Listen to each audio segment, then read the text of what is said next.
Bueno, buenos días, como todos los lunes, aquí estamos haciendo un análisis de coyuntura breve, siempre desde lo económico, político y social. Es inevitable que hablemos del tema económico porque ustedes lo ven en la calle todos los días. La cantidad de personas pidiendo ayuda económica en los semáforos, en las calles, la cantidad de economía informal que ha surgido a raíz de todas las empresas que han quebrado, siguen quebrando empresas todos los días y seguimos con una política de miedo que solo asusta y no nos conduce a nada.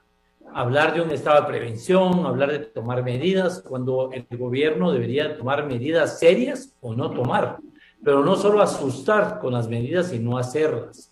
No podemos seguir en una política de atacar bares y fiestas cuando realmente la contaminación y el contacto entre las personas está en todas partes. Y se toman medidas o no se toman, pero no se toman medidas a medias y mucho menos decir que se van a tomar medidas y no hacer nada al respecto. Pero cuando un país toma medidas por motivo de la pandemia, cuando un país toma medidas de cualquier índole, toma medidas económicas para contrarrestar lo que está arruinando por las medidas. Y es que no es ese gobierno, son todos los gobiernos del mundo los que entraron en pandemia, pero todos los gobiernos del mundo al mismo tiempo que restringieron ciertas cosas, pues abrieron otras y incentivaron otras. Y eso es lo que no hemos tenido en Guatemala. Hablemos de la parte económica. Vino la pandemia, el pueblo de Guatemala confió en un presidente médico, confió en un ministro de salud que hubo que cambiar, confió en la nueva ministra de salud, de la cual no sabemos nada. Yo realmente no la conozco y no le he visto nada más allá de lo que podría ser en una época de pandemia. La siento que no está de acuerdo con lo que está haciendo el gobierno y por eso se mantiene callada. No entiendo ese tema ni me toca a mí entender. Pero no importa las medidas que el gobierno tome, no importa lo que está sucediendo en materia de bares y de discotecas y todo lo que la Policía Nacional Civil hace y que hace bulla por 1, 2, 3 lugares y en otros lados lo que hace es sacar mordida y dejar que continúe. Aquí lo que importa es que no hemos tomado medidas que vayan a contrarrestar o que vengan a a paliar los problemas ocasionados por la pandemia. Y eso se llama reactivación económica. No tomamos medidas correctas desde el inicio. Ya lo dijimos muchas veces, un presupuesto que no tenía aprobado el gobierno se aumentó por un préstamo de millones de billones el primer año, el préstamo más grande de la historia de este país, para hacer un paliativo económico, un programa social de 3 meses. Y que además de que no funcionó el programa social de 3 meses, pues llevamos 1 año y medio con la pandemia y este programa de 3 meses no sirvió absolutamente para nada, al contrario. Ahora la gente que confió en las tarjetas de crédito esos 3 meses, la gente que confió en las compañías telefónicas esos 3 meses, la gente que dejó de ir a trabajar durante esos 3 meses, ahora no tiene empleo, ahora debe en su celular más de lo que debía antes, ahora debe energía eléctrica, ahora tiene que hacer convenios de pago y en ningún momento hay un incentivo de parte de las empresas porque las empresas tampoco recibieron un incentivo de parte del gobierno.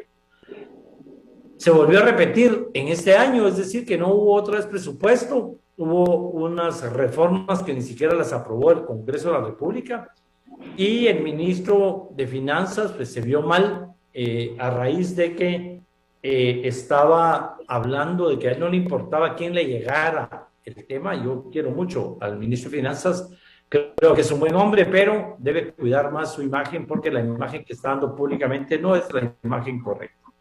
Aquí tenemos un problema grave en materia de economía informal, un tema grave en desempleo, un tema grave en empresas quebrando todos los días, pero acordémonos que vivimos de los productos básicos, de la siembra de productos básicos que la gente tampoco sembró, además de que hubo un mal invierno, pero la gente no sembró por desconfianza a este gobierno, a no poder sacar sus productos a vender cuando ya los tuviera.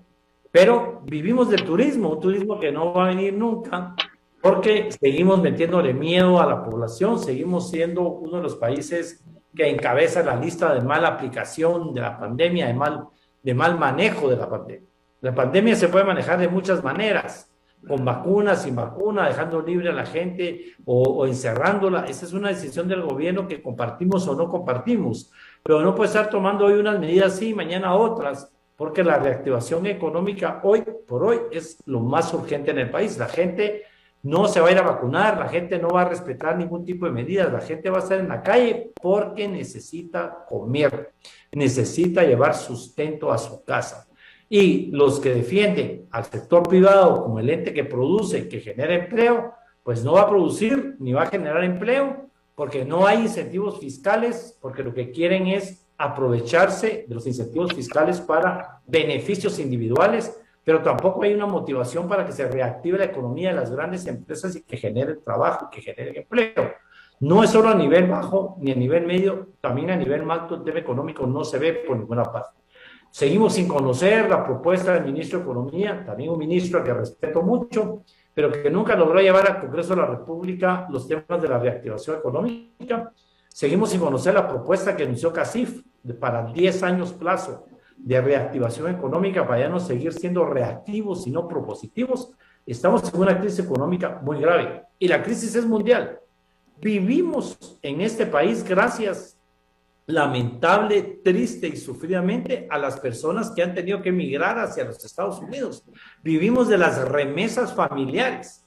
Cuando tenemos un gobierno en Estados Unidos que es más duro que el gobierno anterior y cada vez el gobierno va a ser más duro sin importar el tema ideológico, porque está afectando a la economía de los Estados Unidos la llegada de tanto latino a buscar empleo, porque también en Estados Unidos el tema del empleo es un tema grave. La situación económica también es mala. De manera que aquí no es republicanos o demócratas. Las puertas hacia los Estados Unidos se están cerrando, pero además de que se están cerrando, hay maltrato para nuestra gente, están separando, y eso pues, es público, no lo digo yo, a los menores de edad. Ya vimos noticias de que en la última oportunidad había más menores de edad que adultos, hablando de guatemaltecos y guatemaltecas. La situación es grave y sabemos que de aquel lado la campaña es para que no se viaje para allá, pero la gente se va a ir de todos modos porque aquí no tiene ningún incentivo.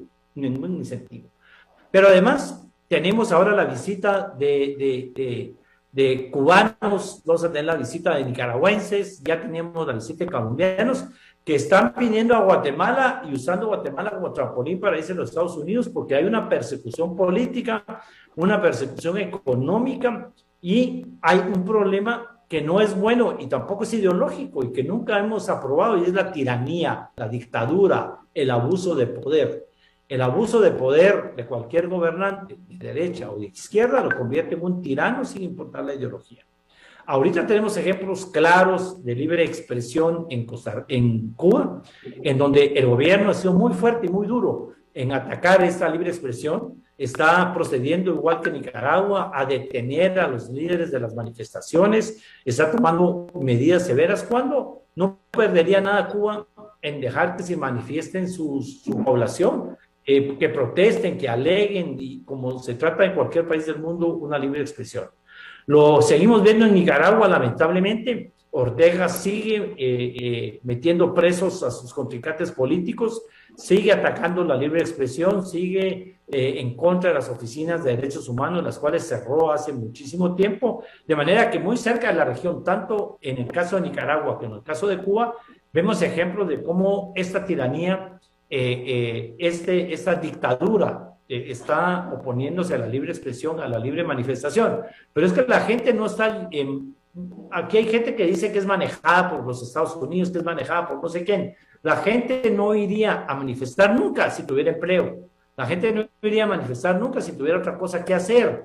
No importa quién los maneje, la gente va a manifestar porque no tiene empleo, porque no tiene comida, porque no tiene libertades y porque está sufriendo las consecuencias de la pandemia. Un país que ya venía mal económicamente se ve afectado más económicamente con el tema de la pandemia. Y en estos casos, hay países que tenían una sociedad, en el caso de Nicaragua y de Cuba, con la Unión Soviética. La Unión Soviética hace mucho tiempo que ya no presta ayuda de cereales y que ya no cambia azúcar por cereales, ya no cambia armamento por comida con Nicaragua y con Cuba, y entonces han tenido que salir solos. Ahí descubrió Cuba de que producían azúcar más cara que el mercado internacional, entonces no pueden seguir produciendo azúcar. Descubrieron que estaban bajo la protección de ese imperio de la Unión Soviética que ya no puede apoyarlos desde hace muchísimo tiempo, y como no tomaron medidas económicas, empiezan a pagar las consecuencias de un gobierno tan largo con un sistema que no funciona. Lo vemos también en Venezuela. Aquí se vive acusando a la gente de chavista, aunque Chávez ya no existe, pero Maduro y Venezuela no tienen el apoyo de nadie en el mundo, porque vemos cómo la población sale huyendo, vemos cómo la población también tiene problemas de hambre, vemos porque todos estos sistemas antojadizos, donde es una persona y su grupo el que manda, no tienen ningún resultado. Aquí estamos haciendo desde hace mucho tiempo un llamado a la cordura, un llamado al diálogo, un llamado a la negociación, pero no es un llamado a la negociación política. En estos momentos es urgente que tomemos medidas económicas. Al gobierno le conviene generar más impuestos y no depender solo de los migrantes. Al gobierno le conviene que las grandes empresas produzcan, paguen impuestos, que la pequeña y mediana empresa se legalice, tenga facturas, pero tenga incentivos fiscales, tenga préstamos, tenga un mercado que acudir, que tampoco lo tenemos. Que el gobierno deje de meter miedo para que vuelva el turismo a este país, porque de eso vivimos. Nuestra gente vive de sus artesanías, de sus telares, de atender al turismo en un país precioso y hermoso, con unos grandes paisajes, pero nadie quiere venir porque la inseguridad ha aumentado en un país con pandemia, porque las medidas solo han servido para que aumente la inseguridad, la violencia, porque todo se da de noche. Pareciera como que el COVID solo se pega de noche, ya todo es salir después de las 9 a cerrar los bares, salir después de las 9 a esto y a lo otro. Si la pandemia se pega, como se pega la mayoría de enfermedades en el mundo, se pega a las 24 horas.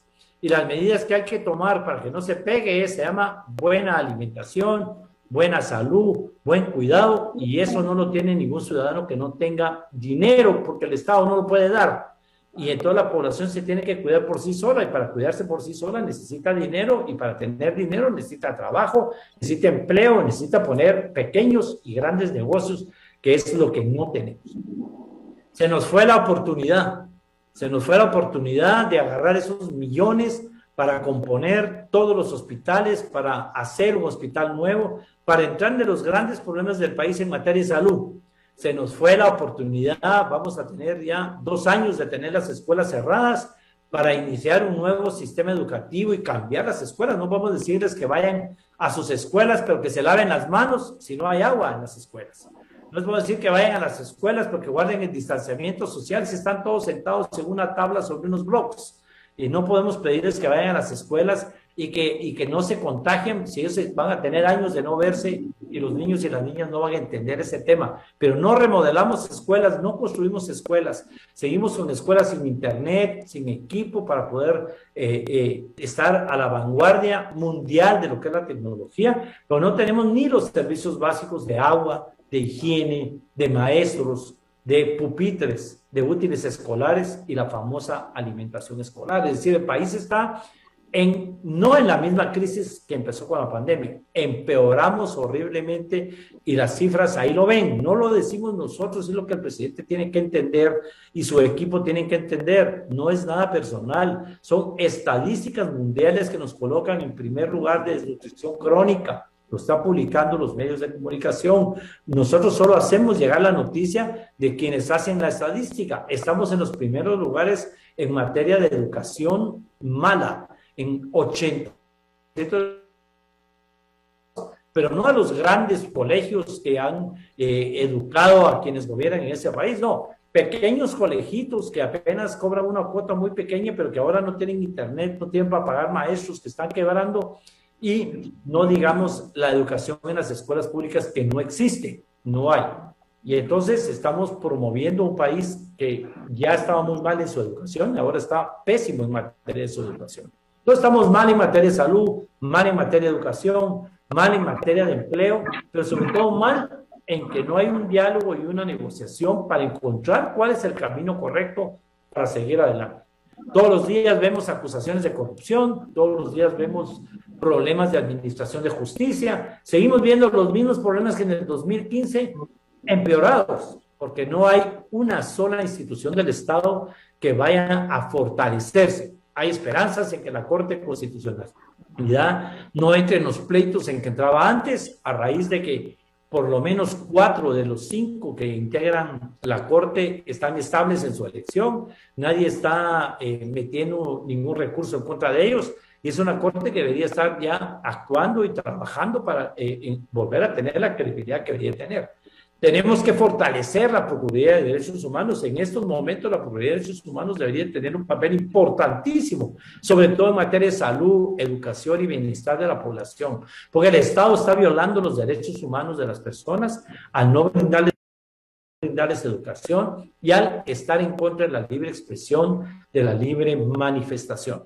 Podríamos seguir haciendo un listado de todo lo que está mal en este país, pero no se trata de hacer un listado nada más, se trata de proponer también qué podemos hacer. Y en este caso, la propuesta es bien sencilla, porque la propuesta está ahí, en el próximo presupuesto de ingresos y egresos de la nación.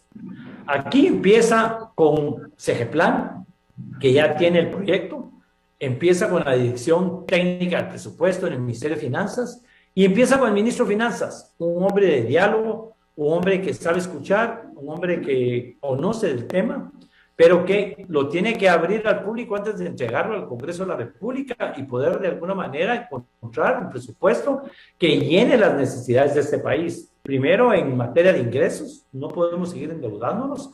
Yo fui presidente del Congreso y endeudamos el país y era un endeudamiento estudiado de acuerdo a nuestra capacidad de pago.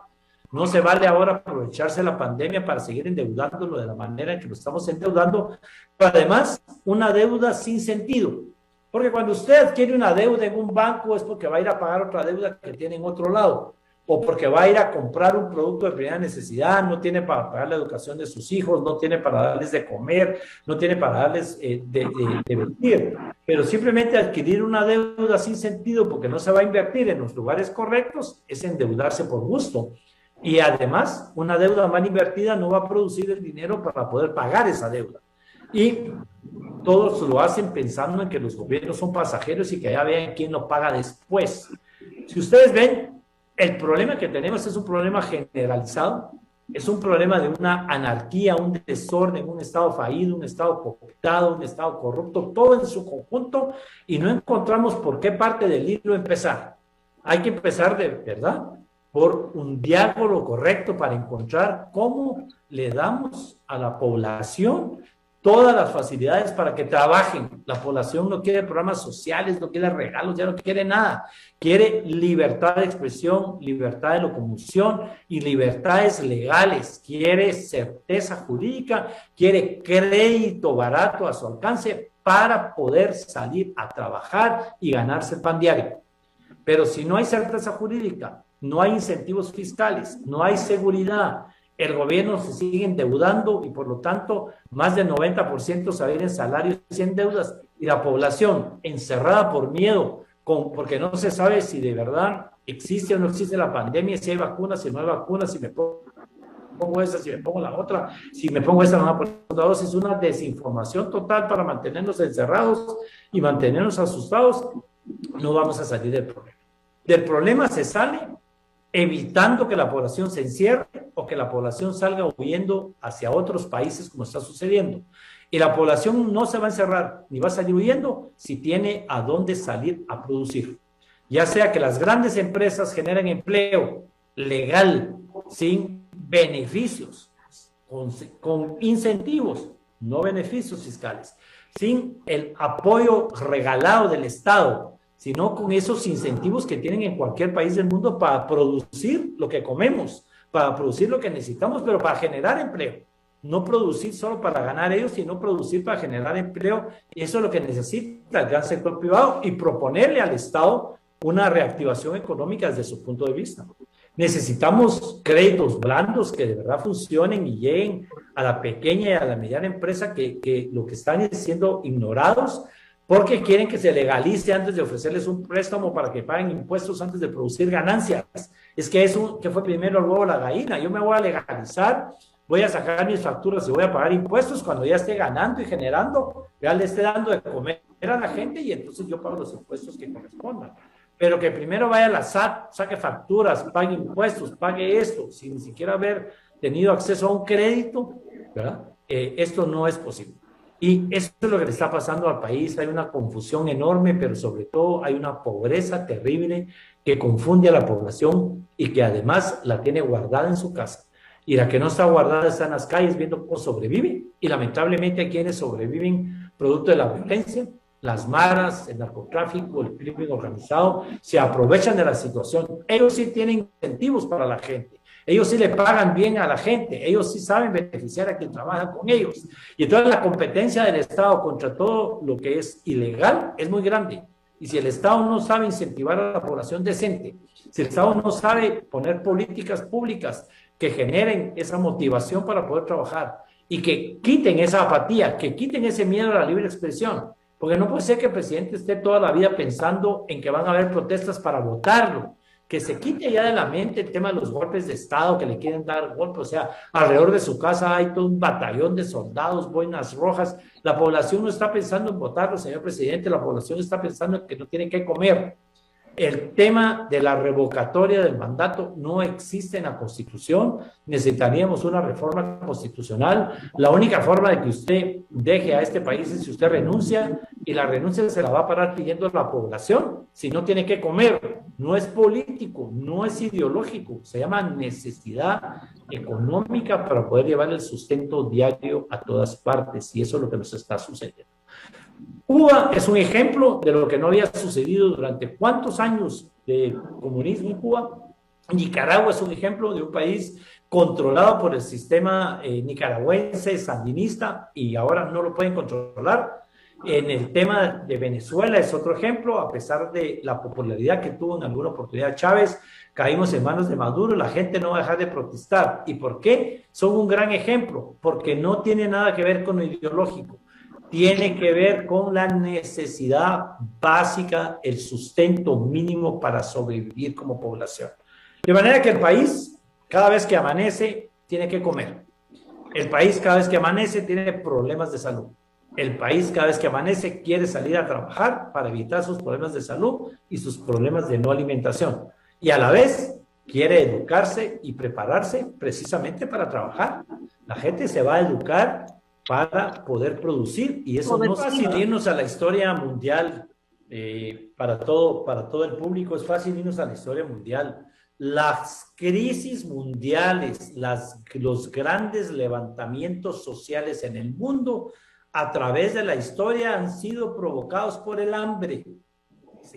Porque el tirano no tiene conocimiento de la realidad nacional, vive en su burbuja, ¿verdad? Y eso es lo que hace que se hayan levantamientos de todo tipo. En países europeos, los gobiernos tienen incentivos fiscales para los productores agrícolas, tienen incentivos fiscales para producir lo que más genera impuestos y sobre todo lo que le da de comer al mundo. Inglaterra, una potencia mundial, pero mantiene su poderío a base de las colonias que aún maneja, que aunque no son colonias y les han dado cierta libertad, lo que hacen es que se mantienen dentro de ese sistema, un sistema que se mantuvo por años y que esta reina, hay que reconocer su poderío y su capacidad de gobernar, porque van y vienen ministros y son ministros de una tendencia o de la otra, pero el Reino Unido de la Gran Bretaña se mantiene. Todavía se llama así, ¿verdad? El Reino Unido de la Gran Bretaña, Escocia e Irlanda del Norte, más todos los países aliados al Reino Unido. Pero todas las protestas, tanto en el Reino Unido como en cualquier país de Europa, se van a dar por el tema del hambre y de la necesidad de comer. La población está dispuesta a enfrentar lo que sea, incluyendo una pandemia, siempre y cuando tenga trabajo, tenga de alguna manera esa libertad de salir a producir, y lo que mencionamos al inicio de esta ocasión. Necesitamos reglas claras, incentivos fiscales, créditos blandos y sobre todo estabilidad jurídica, que no hay, y estabilidad como gobierno para poder salir a trabajar y dejar en libertad a la población. El que está bien de salud va a tener menos problemas con la pandemia que el que está mal de salud. Y la gente está mal de salud porque no tiene alimentación, porque desde que nacen en una pobreza terrible. Todo esto va de la mano. Pretendemos que la gente de la noche a la mañana tenga buena salud cuando no come bien, cuando no se alimenta ni siquiera la madre desde que está embarazada. Y todo eso es lo que debimos haber prevenido, porque ahorita estamos en una pandemia, pero hemos estado en un montón de problemas más, y este país sigue teniendo una tasa de mortalidad altísima, producto de otras causas, pero es porque no tenemos una buena alimentación, porque no tenemos una buena educación, porque no tenemos un sistema que funcione. No se va a componer con reglas y prohibiciones y con obligarnos a vacunarnos o no vacunarnos. Es un sistema que funcione y produzca suficiente dinero en la población para poder tener salud, educación y sobre todo el alimento básico. Con esto la gente enfrenta cualquier tema, no con reglas, no con prohibiciones, no con vacunas o con sin vacunas. Es levantarme y tener que darle de comer a mis hijos, que mis hijos estudien para que sean mejores que yo y puedan seguir produciendo, y sobre todo un sistema de salud que funcione y no simplemente un sistema de salud que además la noticia de esta semana es que no ha podido darle cobertura ni siquiera en el salario a los médicos y a todo el sistema de salud, que de alguna manera están ahí exponiéndose a cualquier tipo de enfermedades. A cualquier tipo de enfermedades se exponen los médicos, las enfermeras, auxiliares de enfermería, con malos salarios y con nada de eso. Incentivos, motivación, reactivación económica, porque ese dinero que no tenemos nos va a de comer, y la comida nos va a ayudar a sobrevivir, no las vacunas. Muchas gracias.